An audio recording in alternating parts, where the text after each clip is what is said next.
curiosity and wonder. Let's discover together. It's Science Wow! I'm here with Chief Astronomer Derrick Pitts from the Franklin Institute. Derrick, thank you so much for speaking with me. Sure, thanks for having me. One of the upsides of the pandemic, Derrick, is that the pollution levels have gone down. The environment is a lot better off, and so are people able to see more now than they would have before, in cities and in rural areas alike? Looking through our atmosphere to see astronomical objects is sometimes like looking through a dirty windshield. And because of the pandemic, the windshield is now a little bit clearer than usual, so that can make it easier for us to see some objects without too much difficulty. We're talking stars, satellites, planets, even galaxies. This is a perfect opportunity for us to sort of reconnect with the night sky by learning about what we can see from where we live. And there's a lot to see once the sky gets dark after 9. What you'll see in the evening over in the west without any difficulty at all is Venus. Venus is very bright and easy to recognize. It looks like a very large white object over in the west. And it's easy to identify the western direction, by the way, because that's the direction where suns set. How do you tell the difference between the bright stars and the bright planets? Stars twinkle, planets don't. As Derrick shifts the time later, you can see the sky is darker and a lot more stars are visible. So we're looking at a constellation right in this region of the sky. This is directly south, about halfway up from the horizon, at about 9:30 in the evening. And it's Leo the Lion. That's the constellation we're seeing here, and it's marked by a backwards question mark that we can see right here. There's the bottom of the question mark. Here's the hook of the question mark. We come across to the top. And no doubt you can see this little thing right here. That's a satellite moving through the field of view. Now let's put up some lines just so we can see where it is. And here it is right here. The other thing that Leo does is it helps us find other constellations. Check out when Derrick adds the constellation artwork. Right above Leo, if we go right up from his back, straight up like this, we'll come right here to the pot of the Big Dipper. And the pot of the Big Dipper, of course, is that part that we can see really, really easily of the Big Dipper. And we can see the handle right here on the back end.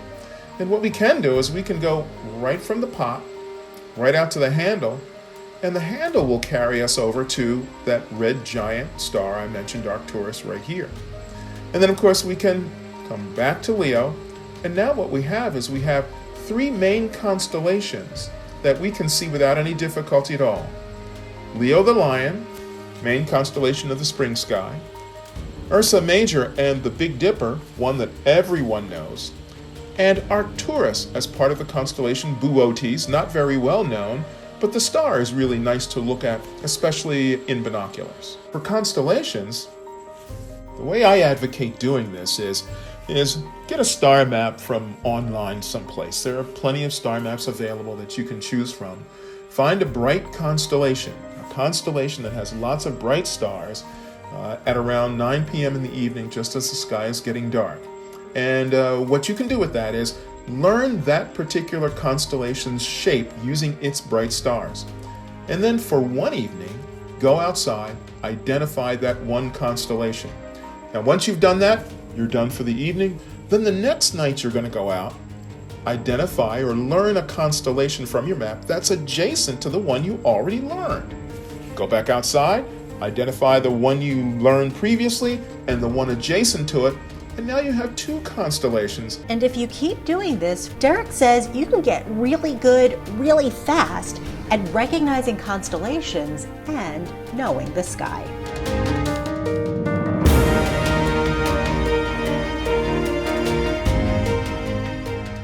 But you've said that the early morning hours are maybe the best time for viewing. Why is that? Ah, yes, I really love observing the pre-dawn sky. A lot of the muck of the previous day's pollution that has built up over the course of the day is still around in the evening sky. So by the next morning, by pre-dawn, the sky typically, I find, can be much cleaner.